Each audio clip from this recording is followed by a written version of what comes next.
Engineers کا تھا. اس کا مطلب انہوں نے اسے چیک ہی نہیں تھا کیا اور اس کے بعد اسے ٹیک آف کی اجازت دے دی. یہ بلیک باکس جو جہاز اس جہاز میں نہیں تھا, جو میں سن رہا تھا, میرے اپنے علم میں نہیں, میں جو ابھی مختلف چینلز پہ دیکھ رہا تھا وہ بڑے جہازوں میں ہوتا ہے, لیکن اس میں کچھ ایسے سسٹم ضرور ہوتے ہیں جہاں سے پتہ چل جاتا ہے. یہ بات تو بڑی واضح ہو کے سامنے آ گئی کہ اس کا انجن کام نہیں کر رہا تھا, چونکہ لاسٹ منٹ پہ جو پائلٹ نے کنٹرول ٹاور کو بتایا اس نے یہ کہا ہے کہ انجن نے کام کرنا چھوڑ دیا, لیکن میڈیا ٹرن لیا ہے. غنی صاحب یہ رپورٹ فالو اپ, اور آپ بھی کیونکہ آپ کا تعلق دونوں سے, الیکٹرانک سے بھی ہے, پرنٹ سے بھی ہے, میڈیا نے یہ رپورٹ فالو اپ نہیں کی. ایون جو ایئر بلو کا تھا, بڑا بلیک باکس تک ہم نے بڑا فالو کیا عوام نے کہ جی بلیک باکس شاید یہاں پہ انٹرپریٹ نہیں ہو سکتا, اسے باہر بھجوانا پڑے گا تحقیقات کے لیے. اس کے بعد وہ واپس بھی آ گیا, لیکن اس کے بعد کوئی اس پہ کوئی سٹوری فالو اپ یا وہ نہیں آیا کہ جی اس بلیک باکس میں سے کیا. جی میں نے یہی فاروق کی یہ بات کہی تھی کہ یہ اگر چیزیں ٹائملی ہوں تو اس کی روشنی میں اقدامات ہو سکتے ہیں.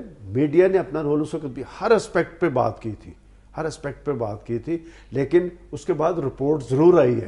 اس رپورٹ کی جب ٹائم میں کوئی کام نہیں ہوگا اس کی اہمیت کوئی نہیں ہوگی. کالر سے بات کریں جی, میرے خیال میں جلدی سے کرتے ہیں. السلام علیکم. السلام علیکم جناب. وعلیکم السلام جی, کون سا بات کریں؟ فاروق احسن صاحب. جی جی بول رہے ہیں, کون سا بول رہے ہیں؟ محمد اسماعیل دبئی سے بات کر رہا تھا جناب. جی اسماعیل بھائی خوش آمدید, کیا کہنا چاہیں گے؟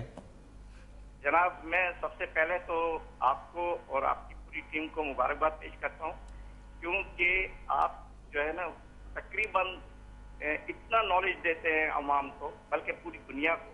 تھینک یو جی. فوراً جو میں اس کا یعنی کہ اپنا رد عمل ظاہر نہیں کر سکتا. بہت شکریہ. مجھے خوشی ہوتی ہے تھینک یو. اور صبح صبح مجھے نالج ملتی ہے کہ پاکستان میں کیا ہو رہا ہے, اور آج جو بہت افسوسناک واقعہ ہوا ہے. بہت شکریہ اسماعیل بھائی. اور کیا کہنا چاہتے ہیں؟ اور میں اپنے جذبات جو ہے نا بیان نہیں کر سکتا کہ آپ جتنا پاکستان کے بارے میں اپنا جو ظاہر کرتے ہیں کہ پاکستان میں کیا ہو رہا ہے, سیاستدان کیا کر رہے ہیں, اس کے بارے میں جناب بہت بہت شکریہ کہ عوام کو آپ بہت کچھ دیتے ہیں. تھینک یو جی, بہت شکریہ اسماعیل بھائی, آپ نے آل دا وے فرام دبئی کال کیا اور بات آپ نے کی پاکستان کی خبروں کی, پاکستانیت کی. تو ہم ہمیشہ ہر پروگرام میں یہی کہتے ہیں کہ جی ہماری کوشش یہی ہے کہ یہ جذبہ جو ہے یہ مزید سے مزید بڑھنا چاہیے.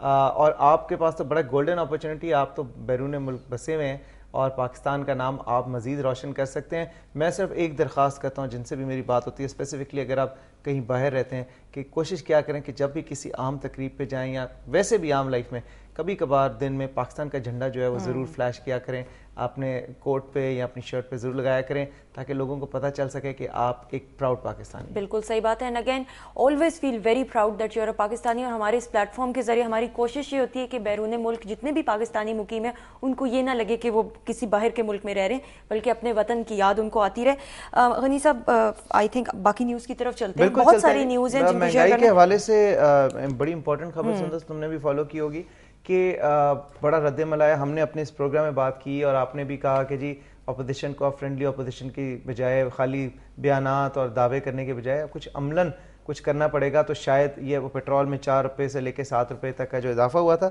اس پہ سب سے جو حیرت انگیز بات یہ ہوئی کہ کولیشن پارٹنر جو کہ حکومت کے ساتھ شامل ہے, ایم کیو ایم کی جماعت, اس نے بھی احتجاج کیا, اپنا رجسٹر کیا, واک آؤٹ کیا اس نے اسمبلی میں سے. لیکن ساتھ ہی ہم نے ایک بڑی حیرت انگیز بات یہ دیکھی کہ رحمان ملک صاحب جو غالباً لنڈن میں موجود تھے, الطاف بھائی سے ان کی بات ہوئی اور اس کے بعد انہوں نے اپنا جو ہے دوبارہ سے واک آؤٹ ختم کر کے اسمبلی میں واپس آ گئے. تو یہ کیسا احتجاج تھا غنی صاحب؟ ایک اور چیز کا اضافہ کر لیں کہ پرائم منسٹر نے قومی اسمبلی کے اندر جب آپ ہی کی طرح کی بات حنیف عباسی صاحب نے کی تھی تو انہوں نے بڑا سخت رد عمل ظاہر کیا تھا. انہوں نے کہا تھا کہ کوئی مڈ ٹرم الیکشن نہیں ہوں گے, میں اسمبلی توڑوں گا, اور پاکستان میں اب مارشل لا نہیں لگ سکتا, اب یہ وہ فوج نہیں ہے. دیکھیں فاروق, بات یہ ہے کہ ابھی آپ پہلے بات کر رہے تھے پاکستان کے لیے جذبے کی. دبئی سے ایک صاحب, آپ دیکھیں ذرا ان کے جذبات کیا ہیں. پاکستان کے عوام کے جذبات ہمیشہ پاکستان کے لیے وہی ہیں جو پاکستان سے باہر بیٹھے ہمارے پاکستانیوں کے ہیں, لیکن اس پاکستان کی ذمہ داری پاکستان کے عوام حکمرانوں کو دیتے ہیں, انہیں مسند اقتدار پر بھی اٹھاتے ہیں.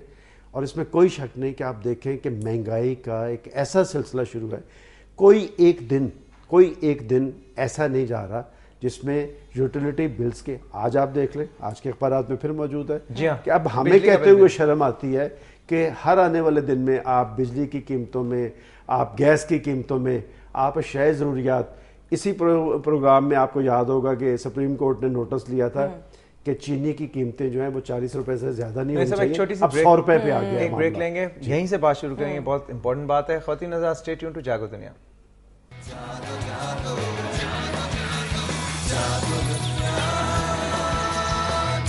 جاگو